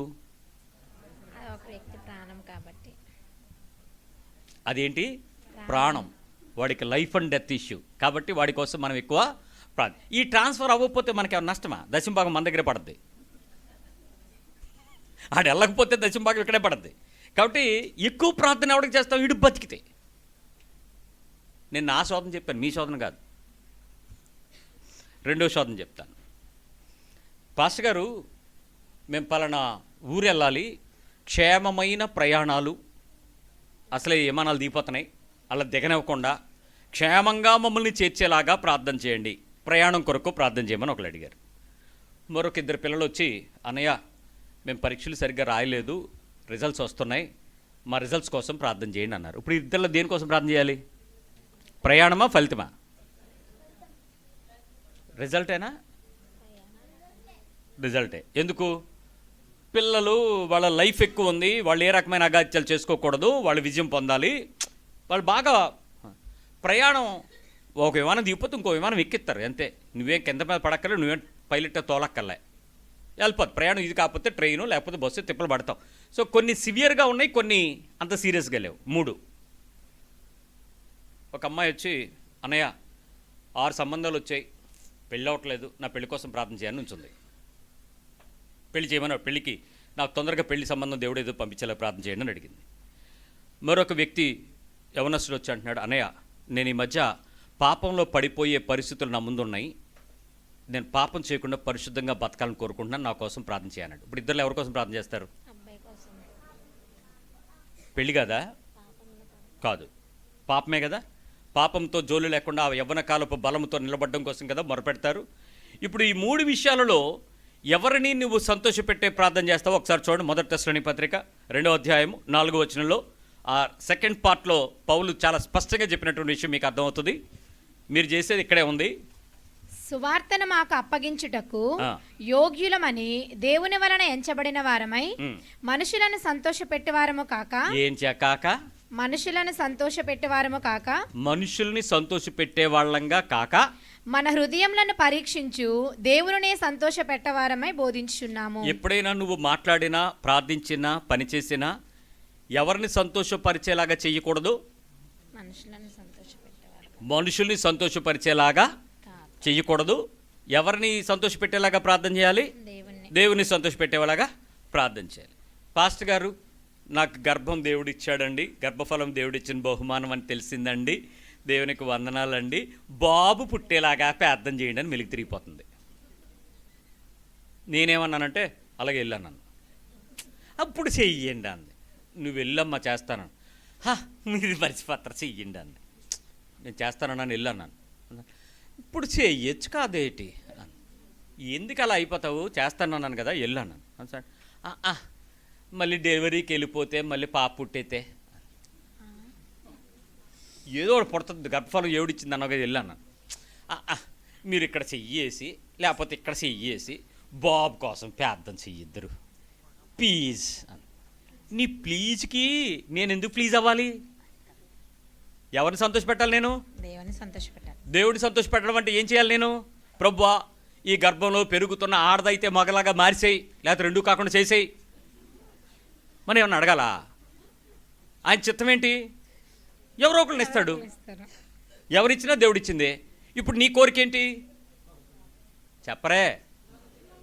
సిగ్గుపడండి. ఇప్పటికైనా చాలామంది నీ కోరికను పట్టుకొచ్చి నీ ఎర్రి పిచ్చి మొండి సేవకుడి దగ్గరికి చేరి ఇలాగ ప్రార్థన చేయని అడిగే దిక్కుమాలిన క్రైస్తవుడు ఏమనాలి? ఏం ప్రార్థన చేయాలో కూడా నువ్వే చెప్తావా? డెసిషన్ ఏం కావాలో కూడా నువ్వే డిసైడ్ చేస్తావా? రిజల్ట్ ఏం కావాలో నీకు నచ్చినట్టు చేయాలా? నేను నాలాంటి ఎర్రోళ్ళు ఎంతోమంది ఉన్నారు, డబ్బులు తీసుకుని కక్కుర్తిపడే బిలాము దీవెనలు ఇచ్చే దొంగ సేవకులు చాలామంది ఉన్నారు. పొండి వాళ్ళ దగ్గరికి, వాళ్ళకి వెళ్ళి డబ్బులు ఇచ్చుకోండి. డిసిషన్ ఫ్యాక్టర్ ఏంటి? మనుషుల్ని సంతోషపెట్టే మాటల కొరకే మీరు సేవకుల చుట్టూ తిరుగుతుంటే అది దిక్కుమాలిన పరిచర్య, అది దేవుడు కోరుకోనని ప్రార్థనా జీవితం. మనుషుల్ని సంతోషపెట్టడం మానే. మనుషుల్ని ఏం సంతోషపెట్టాలి? ఆ బిడ్డ మెలికి తిరిగిపోతుంది, దా దా దా దా దా కూర్చో కూర్చో కూర్చోబెట్టుకుని దాని పొట్ట మీద చెయ్యేసి, ప్రభువా చూలాలి గర్భంలో ఎముకలు ఏ రీతిగా వృద్ధి చెందుతున్నాయో చూచుచున్న దేవుడువు. అది మీకు వాక్యం ఎక్కడుందో తెలుసా? మీకు సేవకుడు కాబట్టి నాకు వాక్యం తెలుసు, అందుకని వాక్యం ఎత్తిపెట్టి ప్రార్థన చేస్తాను. కాబట్టి ప్రభువా ఈ రక్త కణములో నుంచి నువ్వు ఏర్పాటు చేసిన ఆ మాంసపు ముద్దని ఆ తల్లి గర్భంలో పెట్టినవాడు నువ్వే నాయనా. ఎంత పదాలు బాగున్నాయి వినటానికి. ఇప్పుడు ఈ క్షణము నీ దేవుని సేవకుడు నేనే గనక నీ పిలుపు పొందిన సేవకుడునైతే, వీడికే డౌటు. లోపల ఉన్న పిండము ఎలాంటిదైనా మగపిల్లవాడిగా, తెల్లటి మగపిల్లవాడిగా, పండంటి మగపిల్లవాడిగా, పెద్ద మగపిల్లవాడిగా, పుష్టిగా సుష్టిగా మంచి బొద్దుగా ఉండేలాగా తయారు చేసి బుద్ధి, జ్ఞానము, తెలివి, బలము, ఆరోగ్యము, శక్తి, ఆత్మ పూర్ణుడై బయటకు సుఖమైన ప్రసవం ఎలాగవుద్దండి? 6 కేజీలు ఉద్దిపోతే ఆ పిల్ల కడుపులను చీల్చుకొని రావాలి కానీ లోపల నుంచి వస్తాడా? అడిగే దానికి అర్థం ఉండాలి. ఇప్పుడు నా సొంత మనుషుల ప్రార్థన ఏంటి? నువ్వు సుఖమైన ప్రసవం ఇచ్చి, నువ్వు ప్రసవ వేదన కలిగించి కనిపింపక మానుదునా? మళ్ళీ టెంపోలు ప్రార్థనలో ఎక్కువ దించుట.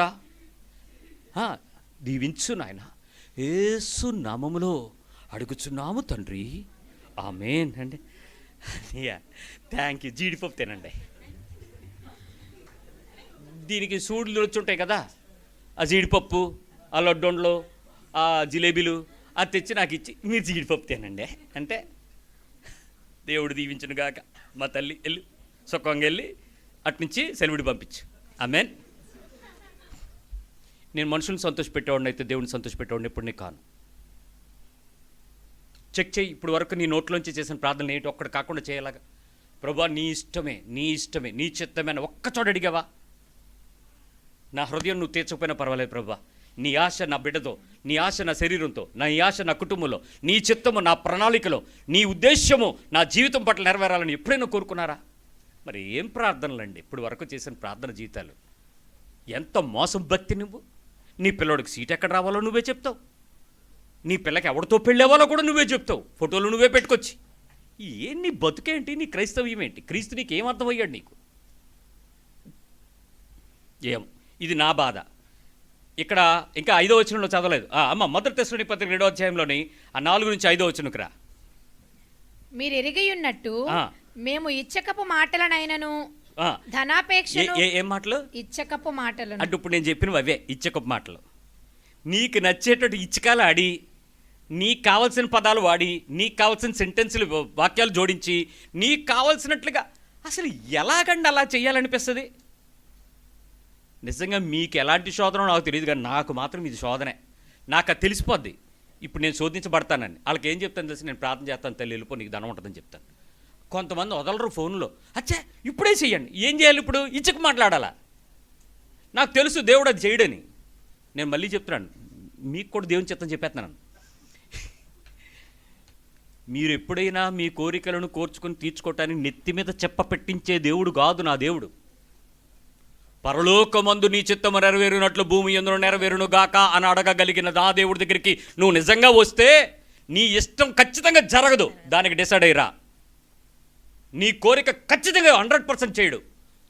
నీ వాక్యం తీసుకొచ్చి నీ కోరిక యావత్తును సిద్ధింపచేసి నీ ఆలోచన యావత్తును సఫల. అది ఒక ప్రవక్తకి ఇచ్చిన వాగ్దానం, నీకు కాదు. పెట్టేసుకోకు, దూరు చేసుకోకు. ఖచ్చితంగా నీకు కావాల్సినట్టు జరగదు. నీ ఇష్టం చేయడానికి నేనున్నాను, నీ చిత్తం జరగడానికి నా జీవితం ఉంది, నీ కోరిక నెరవేర్చుకోవడానికి నా కుటుంబం ఉంది, నేనును నీ ఇంటి వారము అంతే. నీ దగ్గరికి వచ్చాం, నువ్వేం చేస్తావు డీల్ చేసుకో, లీడ్ చేయి. అది అడగగలిగినోడు క్రైస్తవుడు.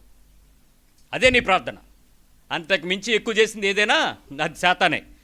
కాబట్టి చూసుకోండి. ఇప్పుడు నేను నా ఇచ్చపు గొప్ప మాటలనైనను ధనాపేక్షను లోభత్వమును కప్పిపెట్టు వేషమునైనను. అంటే ఏంటో తెలుసా? ధనాపేక్షను లోభత్వాన్ని కప్పిపెట్టే మాటలు అంటే ఏంటో తెలుసా? దాని వలన నాకు వచ్చే లాభం నాకు తెలిసి దాన్ని కప్పిపుచ్చి దాన్ని కవర్ చేసుకోవడానికే మాటలు. ప్రభువా మంచి ఉద్యోగం ఇవ్వండి నాయనా. ఎందుకు మంచి ఉద్యోగం? చెప్పరేమండి. ప్రభు ఈ వ్యాపారాన్ని 3 పువ్వులు 6 కాయలు. ఎందుకు 6 కాయలు? దశంభాగం.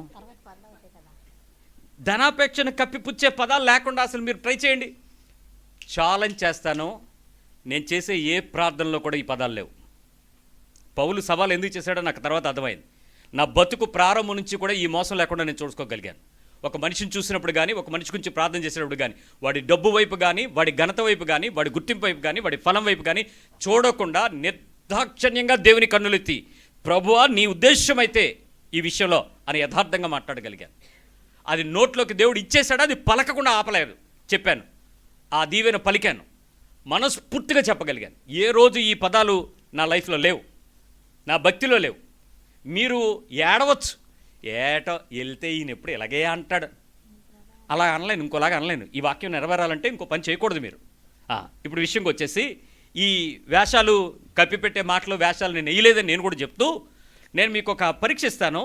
ఈ పరీక్షలో మీ ప్రమాణాలు శోధించబడుతునేటప్పుడు శోధించబడకుండా దీవించలేని ప్రార్థనలోంచి దీవించగలిగే ప్రార్థనలు చేసేయడానికి ప్రయత్నించేయండి. Okay, simple test. 7 చిన్న విషయాలే చెప్తాను. మొదటిది ఏంటంటే, ఒక ఇంట్లో మీకు బాగా నచ్చుతుంది ఏనండి. ఒక ఇంట్లో భార్య ఉద్యోగం చేస్తుంది, విన్నారా? భర్త ఉద్యోగం చేస్తున్నాడు, విన్నారా? బాబు ఉద్యోగం చేస్తున్నాడు, పాప ఉద్యోగం చేస్తుంది. ఆ ఇంట్లో మొత్తం 4 ఇన్కమ్ గ్రూపులు ఉన్నారు. ఇప్పుడు వాళ్ళు వచ్చి మా కోడల కోసం ఉద్యోగం కోసం ప్రార్థన చేయమని అడిగారు. ఎంతమంది చేస్తారు ఇక్కడ? వాళ్ళ కోడల కోసం. ఇంట్లో ఎన్ని ఉద్యోగాలు ఉన్నాయి? ఆల్రెడీ 4 ఉన్నాయి. ఇప్పుడు వాళ్ళు పెళ్లి చేసుకున్నారు, బాబుకి కోడలు వచ్చింది, ఖాళీగా ఉంది, ఏదో బాగా చదివేసుకుందిలేండి. ఇప్పుడు ఆమె ఉద్యోగం కోసం మీరు ప్రార్థన చేయండి అని అంటే, ధనాపేక్షను కప్పిపుచ్చు మాటలు మాట్లాడకుండా, ఇచ్చక మాటలు మాట్లాడకుండా, ఏది కప్పించుకోకుండా ప్రభువా నీ చిత్తం అయితే ఉద్యోగం ఇవ్వ అని అడిగితే ఆ కుటుంబం సాటిస్ఫై అవుతుందా? ఎవరున్నారు ఇక్కడ సాటిస్ఫై చేసేలాగా ప్రార్థన చేస్తానని వాళ్ళు? ఏరి ఎక్కడ బాబు? మేడం మీద లేచారా? ఆ ఇంట్లో లేచారు ఎవరైనా ఇలా ప్రార్థన చేసేవాళ్ళు? లేకరే, ఉండలేం కదా, చేయలేం కదా. మరి మీరందరూ ఏ బ్యాచి? ఏమని ప్రార్థన చేస్తారు? ప్రభువా 4 ఇచ్చావు 5ది ఇవ్వలేవా? భర్తకిచ్చావు, భార్యకిచ్చావు, కోడలికిచ్చావు, అదే కొడుకుకిచ్చావు, కూతురుకిచ్చావు, కోడలికి ఇవ్వలేవా అంటే ఇప్పుడు దేవుడు ఏమవ్వాలి నీకోసం? ఇచ్చేయాలి. ఇప్పుడు ఏ రకమైన బలహీనతతో నువ్వు వాళ్ళ గురించి శత్రువుని ఇప్పుడు ఈ 4గురికి ఉద్యోగాలు ఇవ్వటంలో వాళ్ళు ఏమో నీకు శత్రువులే కాదు, కానీ వాళ్ళకి ప్రార్థన చేయగలవా? ఏమంటే వాళ్ళు దీవిస్తే ఏం పోద్దండి నీ సొమ్ము? ఏమర్థమైంది మీకు? ఆల్రెడీ వాళ్ళకి ఏమున్నాయి? ఇప్పుడు 5ది ఇస్తే మీకేమి నష్టం? మీరు అలాగంటారేటండి, లోపల ఏదో అవుతుంది, కలుక్కోమంటుంది 5ది ఎత్తిపోతుంటే. మా ఇంట్లో అవసరతలో ఉన్నవాళ్ళు బోలు ముందు ఉన్నారండి, ఆడికి 5 తెచ్చమంటారంటే అండి. అయితే దీవిస్తే నష్టం ఏంటి? ఆడు శత్రువు కాదు కదా, శత్రువునే దీవించమన్న బైబిలు. చెవి కలిగిన వాడికి వినును గాక. రెండో విషయం, 2 ఇళ్ళు ఉన్నాయి వాళ్ళకి, 2 ఇళ్ళు ఉన్నాయి, 20 ఎకరాల పొలం ఉంది, ఒక మంచి గెస్ట్ హౌస్ స్విమ్మింగ్ పూల్తో కూడా కట్టుకున్నారు ఈ మధ్య. అంటే వాళ్ళు బాగా ఉన్నట్టా కాదా? మీ వాటా, మీ స్థలం ఎక్కడైతే ఉందో మీ వాటాని వాళ్ళకి కలుపుకుంటే కలిసి వచ్చే ఒక పరిస్థితి ఉంది అక్కడ. ఒక చిన్న బిట్టు, మా అయితే ఒక 20 సెంట్లు. వాళ్ళు ఏమంటున్నారంటే మీ దగ్గరికి వచ్చి, ఏమండి ఆ మొక్క కనుక మాకు ఇస్తే మాకు బాగా కలిసి వస్తుంది, ఎంతో కొంత చేసుకుని, ఎంతో కొంత చేసుకుని అది మాకు కలిసి వచ్చేలాగా మీరు కూడా ప్రార్థన చేద్దురు అన్నారు అనుకో, చేస్తారా? మీది ఎంతో కాదు, కొంచెం జాగానే, ఓ 10 సెంట్లు 20 సెంట్లు వాళ్ళు అడుగుతున్నారు. ఆల్రెడీ వాళ్ళకి ఏమేమి ఉన్నాయి? 2 ఇళ్ళు, ఓ 20 ఎకరాలు, ఓ స్విమ్మింగ్ పూల్ దగ్గర ఆనుకున్నటువంటి ఆ బిట్టు మీది ఇచ్చేయమంటున్నారు వాళ్ళు. ఎంతో కొంత ఇస్తానులేండి, మాకు కలుపుకుందాం అనుకుంటున్నాం, మీరేం కడతారా 20 సెంట్లో 10 సెంట్లో, మాది ఆల్రెడీ పెద్దది కదా, అది మాకు వచ్చేలాగా ప్రార్థన చేసేయండి సిస్టరా అన్నారు అనుకో, ఎంతమంది చేస్తారు? ఏంటండి మొక్కలు లేకట్లేదు, ప్రార్థనా పరులు ప్రేయర్ సెల్లలు నడిపించేస్తున్నారు, అవి సెల్లా సొల్లా చేసే ప్రార్థనలు ఇయే కదా మీరు చేస్తారా ప్రార్థన? ఆ 20 సెంట్లు ప్రభువా ఎంతో కొంత అంటున్నారు, అంత ఉన్నోళ్ళకి మాది ఎంత ఉచితంగా ఇచ్చేస్తాంలే ప్రభా అని అడిగోడు ఉన్నాడా? ఇవ్వడు అన్నావు, నేను ఇచ్చేస్తాను ప్రభువా, రేపు పొద్దున్న వాళ్ళు దానిలో ఏదో ఆనందిస్తారు, దానికే ఉంది, నేను 20 సెంట్లు ఏటి గోడ కడతానులే, ఈ లోపల మా జీవితం అయిపోద్ది, పోలేని ప్రభువా తీసుకోండి అని ఇచ్చేస్తారా? దేవునికి ఉదాహరణగా ఇవ్వగలరా వాళ్ళకి? మీ మనసులు పెరగలేదు. రైట్. నెంబర్ 3, వాళ్ళు ఏం శత్రువులా మీకు? మరి దీవించచ్చు కదా. అబ్బే నీ అడుగు జాగాకి కోర్టుకైనా వెళ్ళిపోయి అవసరమైతే పంచాయతీ పెట్టి రోడ్డు మీద ఎట్టేస్తారని బేరంగా చేయవు. 3, మీరు వాళ్ళు ఒకే చర్చ్ అండి, నేను చెప్పేవాళ్ళు మీరు ఒకే చర్చ్. మీ చర్చిలో అందరూ కూడా ఏదో చిన్న చితకా పనులు చేసుకుంటున్నటువంటి, ఆ పదం నేను అనకూడదు కానీ ఒక పదం వాడాలి కాబట్టి వాడుతున్నాను, అందరూ కూడా లేబరేనండి. లేబర్ అంటే పని చేసుకుని కష్టపడి దినానికి జీతభత్యం సంపాదించుకునే వాళ్ళని డైలీ లేబర్ అని అంటారు. ఈ రోజుకి నేను పనిచేస్తే ఇంత వస్తుంది, డైలీ లేబర్ అండి ఆ రోజు చర్చిలో. ఇప్పుడు వాళ్ళు ఒక ప్రేయర్ రిక్వెస్ట్ అడుగుతున్నారు. ఏమడిగారో తెలుసా?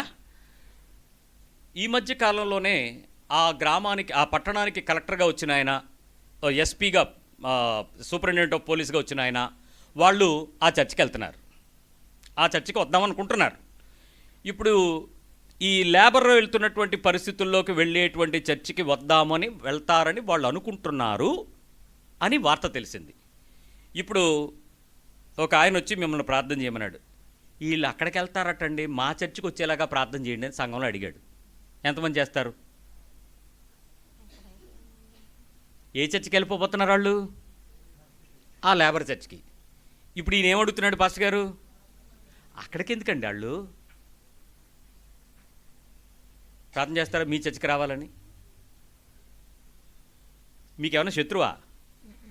ఆ లేబర్ అనే పదం వాడుతున్నట్టు సంఘం మీకేమైనా శత్రువా? వాళ్ళని వెళ్ళవచ్చు కదా అక్కడికి. ఎందుకు వెళ్ళినవరు? వాళ్ళు ఎక్కడ ఉండాలనుకుంటున్నావు? ఎందుకు నువ్వు చేసే ప్రార్థన? రైట్. నెంబర్ 4. మీ పిల్లలు పరీక్ష కోసం సంఘానికి వచ్చారు. అట్లు మేమే ఇచ్చాం. అట్లు ప్లాంక్, సారీ క్షమించండి, మీరు ఇంగ్లీష్ మీడియం. ప్లాంకులు మేమే ఇచ్చాం. దాని మీద వాక్యం కూడా రాసి పెట్టాం. కంపాస్ బాక్స్ మేమే ఇచ్చాం. హాల్ టికెట్కి సిలువ ముద్ర మేమే వేసాం. మీ పిల్లలు ఫెయిల్ అయిపోయారు, రిజల్ట్స్ వచ్చేసాయి. పాస్ గారి పిల్లల కోసం ప్రార్థన చేయమన్నారు సంఘంలో. మావి రాలే. మాది సిబిఎస్ఈ, మీ స్టేటు ముందు వచ్చాయి. మా సిబిఎస్ఈ లేట్ అవుతాయి కదా. లేట్ అయ్యాయి కాబట్టి మా పాస్టర్ గారి పిల్లలు, అంటే మా పిల్లలు, సంఘాన్ని అడుగుతున్నాను, దేవునికి స్తోత్రం కలుగునుగాక. గడిచిన దినాల్లో మనం తీసుకున్న అట్టలు, పెన్నులు, ప్రార్థనలు బాగా జరిగినప్పటికీ మరి ఎందుచేతనో పేపర్ వాల్యుయేషన్ సరిగ్గా చేయలేదంట స్టేట్ గవర్నమెంట్, అందుకని రిజల్ట్స్ పోయినాయి. స్టేట్ గవర్నమెంట్ వాళ్ళందరూ తప్పారు. మా పిల్లల రిజల్ట్స్ కోసం ప్రార్థన చేయండి అన్నాడు. ఎవరు చేస్తారు ఇప్పుడు లేచి ప్రార్థన? పాస్టర్ గారు మీకు ఏమైనా శత్రువా? మా పిల్లలు మీకు ఏమైనా శత్రువులా? మా పిల్లల కోసం ఎందుకు ప్రార్థన చేయరు? మీ పిల్లలు తప్పారు కాబట్టి. మీ పిల్లలు తప్పడానికి కారణం కూడా మేము చెప్పాంగా, మా అట్ట కాదు, వాల్యుయేషన్ తప్పు. మినిస్టర్ గారు తప్పు, మాదేంటి? మా పిల్లల కోసం ప్రార్థన చేయండి. ఎంతమంది చేస్తారు? ఎవడో కిక్కురు మంటలేదు. మీ దీవెన మీదే. నెంబర్ 5, మీ బ్రతుకులు ఎలా ఉన్నాయో మీకు తెలుసు. మీ లైఫ్ స్టైల్స్ మీకు తెలుసు. ఆ స్టాండర్డ్స్ ఏంటో మీకు తెలుసు. మీరు ఎలా దీవించబడి ఉన్నారో మీకు తెలుసు. ఓకే, మీ సిచ్యువేషన్స్ అన్నీ. ఇక్కడ పురుషులైన వారి గురించి చెప్తున్నాను. మీ బామర్ది కుటుంబం దీవించబడాలని ప్రార్థన చేయండి. అమ్మా, మీరు మీ ఆయన చెల్లి, మీ ఆయన అక్క, వాళ్ళు బాగా ఆశీర్వదించబడాలని ప్రార్థన చేయండి. మీరు కూడా మీరు ఎలా ఉన్నారో మీకు తెలుసు. వాళ్ళు బాగా దీవించబడితే బాగుంటుందని ప్రార్థన చేయండి, చూద్దాం. వాళ్ళు మీకేమైనా శత్రువులా? కాదు. ప్రార్థన వస్తుందా? రాదు. నెంబర్ 6, కొన్ని జీవోలు వచ్చాయి పేపర్లు. వాటిలో మీ స్థలాలు తీసేసుకోవడం, మీ జాగా కలిపేసుకోవడం, ఇలాంటివి కొన్ని ఉత్తర్వులు, నీ ఉద్యోగాలు పీకేయడం, ఇలాంటివి ఉన్నాయి. ఆ కాగితాలు మీ చేతికి ఇచ్చాడు. ఆయన అంటున్నాడు, మరి నేను నా వృత్తి ధర్మం చొప్పున మీకు కాగితాలు ఇస్తున్నాను, దయచేసి మీరు నన్ను శత్రువులుగా అనుకోకండి, నా కోసం ప్రార్థన చేయండి అన్నాడు. అధికారుల కోసం ప్రార్థన చేయమని వాక్యం ఉంది. ఆడిచ్చిన కాగితంలో నీ ఉద్యోగం పోయినట్టుంది, నీ స్థలం తీసుకున్నట్టుంది, నీ ఇల్లు పట్టా క్యాన్సిల్ అయినట్టుంది. ఇప్పుడు అధికారి కోసం ప్రార్థన చేయండి లేచి. ఆయన ఏమన్నా శత్రువా? కాదు. మరి ఎందుకు ప్రార్థన రాదు? ఒకవేళ వచ్చినా ఏమని ప్రార్థన చేస్తావు? Number 7, last. ఈ రోజుకి వాళ్ళు ఒంటి మీద ఉన్న బంగారం, వాళ్ళు లోన్ పెట్టి తీసుకున్న స్థితి, మీ కార్డులు వాడుకుని చాలా రకరకాలుగా వాళ్ళు ఏదో చోట హెల్ప్ తీసుకున్నారు, మీ హెల్ప్ తీసుకున్నారు. మీ వలన అవతల వాళ్ళు బాగానే దీవించబడ్డారు కాబట్టి ఇప్పుడు వచ్చి మిమ్మల్ని అడుగుతున్నారు, అయ్యా ఏమైనా మాటకి మీ నిజం చెప్పాలంటే మేము సాక్ష్యం చెప్తామండి, మేము ఈరోజు ఇలా ఉన్నామంటే అది మీ వల్లే. మీ పక్క వాళ్ళని అనండి మీ వల్లే అని. ఏం అవ్వదు అనండి, కోపాలు ఉన్నా కూడా అనండి, మీ వల్లే. 50 లక్షలు ఇద్దరు అన్నారు. ఈరోజు మేము ఎలా ఉన్నామంటే అది మీ వల్లే. మీరే కాగితాలు ఇచ్చారు, లోన్లు మీరే పెట్టించారు, మీ కార్డు ఇచ్చి మమ్మల్ని వాడుకోమన్నారు, ఇదంతా జరిగిందండి. 50 లక్షలు ఇద్దరు అన్నారు. ఎంతమంది దీవిస్తారు? ఎంతమంది ఆశీర్వదిస్తారు? ఎంతమంది కృతజ్ఞతతో వారి కొరకు ప్రార్థనలు చేస్తారు? మీరు ఇంటికి వెళ్ళిన తర్వాత లోకాసువార్త 6:27 మళ్ళీ చదవండి. చదివి అసలు ఇప్పుడు వరకు చేసిన ప్రార్థనలో మీరు దీవించబడకపోవటానికి కారణం మీ నోరే. మీరు సమస్యల నుంచి విడుదల పొందకపోవడానికి మీ ప్రార్థనే.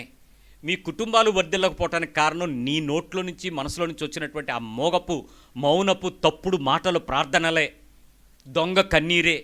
దీవించలేని, ఆశీర్వదించలేని, ప్రార్థించలేని, సహాయం చేయలేని, మేలు చేయలేని నీ మనస్సులో ఉన్న క్రైస్తవ్యమే నీ ఆటంకాలకి, నీ అభివృద్ధిని నిరోధించడానికి కారణాలు అయ్యాయి. ఈరోజు ఏదైనా ఒక నష్టం కలిగింది అంటే ఖచ్చితంగా దీవించలేని ప్రార్థనలు, ప్రార్థించలేని మాటలు, సహాయం చేయలేని ఉపకారాలు క్రైస్తవ్యానికి శత్రుత్వాలు. ప్రశ్నించు. ఇప్పుడు దీవించగలవా? మేలు చేయగలవా? ప్రార్థన చేయగలవా? ఈ 7 సందర్భాల్లో ఎంతమంది దీవించే ప్రార్థన, ఆశీర్వదించే ప్రార్థన, సహాయం చేసే ప్రార్థనలు చేయగలరు? నేను మళ్ళీ మీకు చెప్పగలను, ఒక ఎక్స్ట్రీమ్లో మీరు చేస్తారండి, ఒక ఎక్స్ట్రీమ్లో చేస్తారు. కాకపోతే అది మీ లైఫ్ స్టైల్గా మార్చుకోలేరు.